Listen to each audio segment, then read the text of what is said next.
Overnight, a historic auto strike now underway. At midnight, the United Auto Workers Union officially went on strike against all of the three automakers, the big three, after failing to reach a deal on new contracts. The strike marks the first simultaneous walkout by union workers at all three U.S. automakers.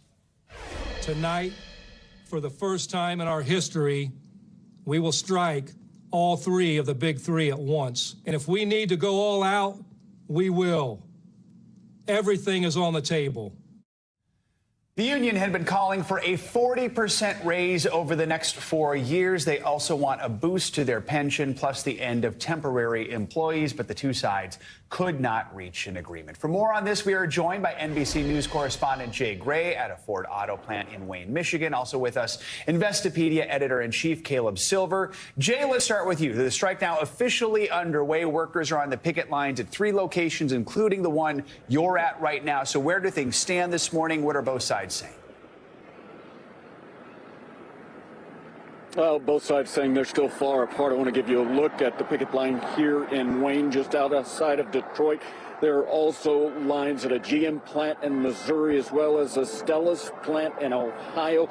And although less than 13,000 of the union's 145,000 or so members left the assembly line for the picket line, this is part of what they're calling a stand-up picket, a unique style being employed by the union where they are just having divisions of plants in certain areas walk out. So you'll still see union members crossing the picket line here to go to work inside this plant, something we haven't seen in the past. The idea, according to union management, is to keep the automakers confused and uncertain about what may come next. And as you just heard from the president, they say they are willing and do plan to expand this strike as this continues to go further and further.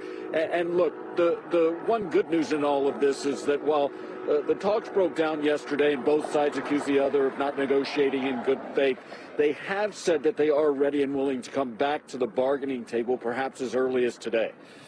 Caleb, who's here on set with us, let's talk impact. I mean, what does this ultimately mean for the broader economy? Explain how that could be impacted. Yeah, right now there's 12,700 members striking. If all members strike, if we get a complete shutdown of production across all of these plants, we're talking at about $500 million-ish a day, according to estimates. If it goes on 10 days, you're looking at around $10 billion to the overall economy. Most of that is in lost wages and productivity. But on the consumer side, you might not be able to get parts for repairs. You might not be able to get the car you wanted. Ultimately, car prices and automobile prices are going to go up. They're up 25% since before the pandemic already. So higher wages is going to mean higher prices for cars. Right now, smallish in scale, this strike, but it could get a lot bigger. As we mentioned, this is the first time we've seen a strike simultaneously against all three big automakers. Could that make it easier to reach a deal? Could it make it harder to reach a deal? Yeah, well, they're all far apart on different parts of the agreement. So GM did offer a bigger pay raise.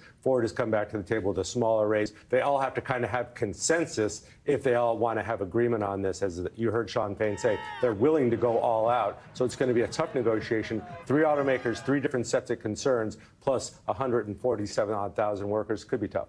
Yeah, Jay, with that in mind, all those details that Caleb just laid out, I mean, how long could this last? It doesn't sound like they're very close when it comes to some of these details. What do we think? No, not at all. In fact, I talked to one of the union negotiators that was in the room yesterday during their talks, and he says they are miles apart.